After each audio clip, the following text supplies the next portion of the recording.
guys, 4 years ago on this date, I arrived in Japan. And I just knew I had claimed it. So I just told myself na September, I can still remember, September 2021. Oh my God, September 2021. Anyway, September 2021. Ingon ko sa akong self nga kanang next year, 2022, mga second half sa 2022 na ako sa Japan. I just claim it because, and it's not even like kanang murag wishful thinking. Kanang murag ni siya kanang ano yung feeling mo exhale ka nga murag kanang naisagol nga kanang wish, naisagol nga murag conclusion nga basta kay mo na marina na ba.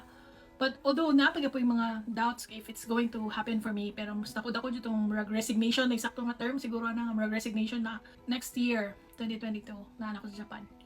And then I told myself, sige, I will walk like, and I will process everything tanan nga na akong life karon kay murag ko na sa darkest moments of my life ato nga murag I need to move good like kanang murag napasabok na who moved my cheese murag di na gid mada kinahanglan na kong move murag in my life because if I don't, it's not that I'm gonna stop. I felt like dying yun, like I don't know, kanang murag anytime soon murag mo drop dead ko, like seriously feeling kay murag akong deep down sa akong lawas murag kamatiyon on ko is makabiyag pero murag kanang ma-feel mo jud mo murag unsa naman ni murag wala ko kasabot gyud. So I claimed, and then ano siya, ningin ko nga sige ako nang buhaton nga murag ako lang buhaton, may tabo na siya next year, so dapat plastada akong life nga mohawa diri. So gilista na ko tanan akong mga butang nga murag mga ano ba murag mga loose ends sa akong life nga I needed to kanang to tie. And of course, I also list down what are the things that I needed to do para makaatong Japan, ay para umuanhi kog Japan. Dili kay para makaato but umuanhi kog Japan ha, and dili kay for but and ko nga umuanhi kog Japan. So of course, number 1 magsuod gyud passport. So guys, for whole month of October, every day, like I had to wake up at 4 a.m. I committed to myself. I woke up at 4 a.m. kay mag-open ko sa site sa DFA kay bago pa ba yung open ito gikag pandemic. So like there was only limited offices where you can process your your kanang passport, and dili pa gid kayo ingon na ka open gid nga makalarga-larga ka. Even if mo larga ko Manila ato nga time, kinahanglan ba kung yung mga medical clearance for mga kanang sa ito gana katong COVID something testing ba to, kalimutan ko basta mo na siya haybaw na mo na kay grabe ginang lockdown ato nga time, di ba?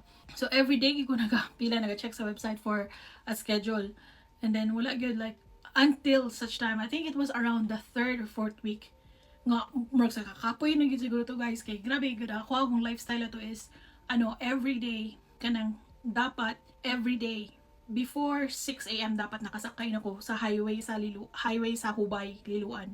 Ay if mo gawa sabtan ko galas size nga wa pa ko kasakay, dirang dapita, mag-expect ko nga maabot ko sa opisina galas 10. Ignana grabe ang traffic. So dapat mo na nga 5:30 sus murag ko kanang nilakwan pa murag paspas kay ko lang ko abot diri ko na hinay og lakaw persona, grabe lagi ng 5:30 or 5. Pero 5:30 na gyud dapat naanak ko na sa highway kay sus og di gyud kanang 5:30 ko mo gawa sa highway, maabot ko nag Ayala alas 8 sa buntag. O abtan ko kala size like just 5-minute difference guys. Abtan ko alas 10. So Ginoo ko grabe gyud ka traffic nya. Kanang kapoy kay ko to murag wa ko kamata nakalimot sad ko murag dadali gyud ko ngala. Gapas ko nga di ko mabtag alas 6.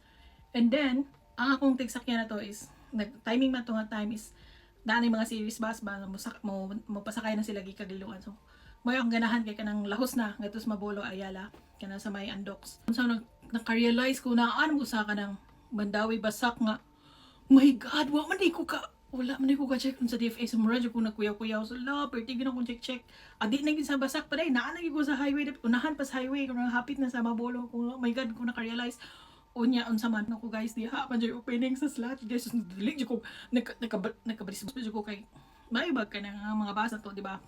Puno-puno ba yan na pa yung mga na kanang pa yung nangibarog na marag kanang dili kayo sitting pretty ba? Just manawag sa undox na kanang basta lagi diha gid sa nang BPI bitaw timing to sirado pa man na BPI sa dito ko sulod kay ay ba na biya kang Cebu, di ba na safe so kanang na mahumot doon pala kog kanang slot so dadali ko kilid-kilid dito sa marag ATM ko nagbarbarog kay makunhay kong mag-withdraw.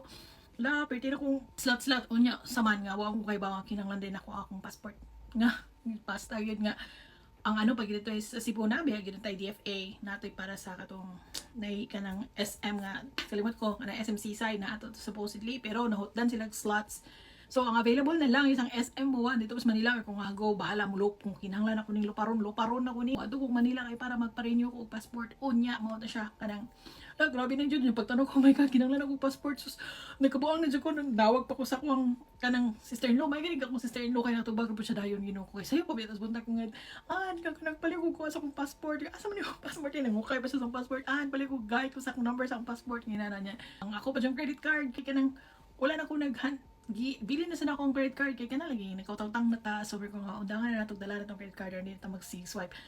So mo to nga murag grabe hay gid kanang grabe hay gid like kanang nagwal man ko nga mura kung nagratol-ratol ma-expire ba kaya ang page dice na-expire ang page pero sige lang nagbalik na lang sa kog apply balik siguro na input ang pustanan ako mga details kay ba na may kanang sayo na maging no pero knowing na ang kay ba na mo sa mga website sa government sa Philippines. Anyway, so mo na to siya guys, mura jud ko blessing in disguise kasi natingam ko kay naray bakante sa SM Seaside. So wala, so mo to nakapabook jud ko schedule and mo to siya ang first sign guys.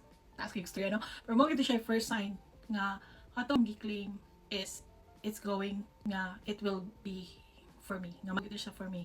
Mo siya ang first sign ako like nangutanan ko kay Lord if maka-schedule lang yung passport Lord. Wala na tong filter guys, but so tiwas teksturya. So mo to siya ang sign na ingon ko kay Lord, gay lang iko nga sign Lord kay of course napagya pa ng pagdudua kay ningon ko guys nga mato ko og Japan next year. Pero wala ko'y job.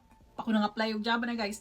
Pero ningingon ko, kay wala pa sa ko nangingon sa mga friends. Pero sa akong to-do list nga, mo-reach out ko nilang Rachel, mo-reach out ko nilang Tiwena, nga, mga apply ko dali. Pero napato siya sa second, kay passport sa ta, mag-renew sa passport day. Or yun ingon daw, hindi pa man day, itong passport, wala day. Bukang, kanang, listen ba kayo ng, basta anything na in the hands of other people or other system, like government, sa Philippines. Kaya baka na, sa galawan ng Pilipinas na, good luck. Hindi ka ba nag-luck? Good luck na lang good. So anyway, so mo to siya. Pero mo to siya kung sign guys nga. If nani, meaning, it's going to be happening for me. But, dili po na siya in a way nga marag, wish lang na to or dream lang ba. Ang ako ang na-realize mo na gusto ko maka-share. Ang i-share ko na is, marag siya, 4 years na dahi. And the fact nga na ako diri for 4 years na.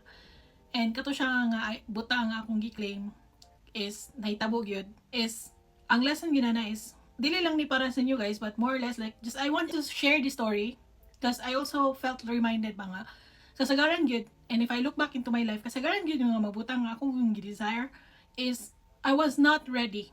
I wasn't ready yun, but I just had a desire, gusto na ko na ma-achieve. And I just showed up.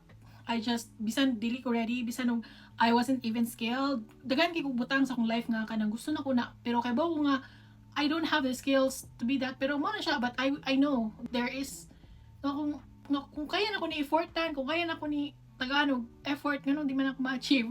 Ingo na lang nga mindset ba. And at the same time, nga kanang, sige, gusto na ko na, take ako sa first step.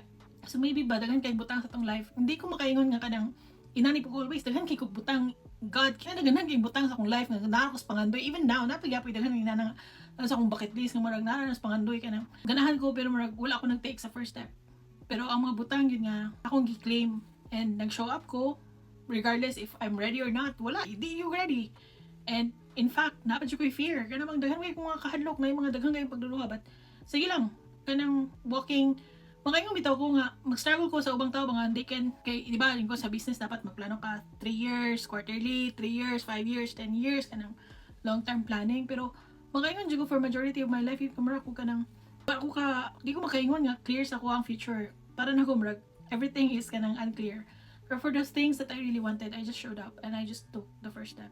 And marks the 4 year of when I arrived in Japan. Something that I claimed something that I manifested siguro ang term na ako nang i-claim. And then in the same day, I also signed a document where I co-founded a business. And yes, I'm not ready. But I just have so much fears. But so be it. Delulu era. Matod pa sa akong partner. It's our Delulu era. And for you, my langga, go lang. Whatever it is. Kay, mo na siya ba? The cost of waiting. The cost of waiting to be ready. The cost of waiting for the fear to be gone. If wala ray mausab by waiting, but nausi ka nga tong time, ganong dili man ta mag-start now. So, mo na siya guys. Wishing you all the best in life.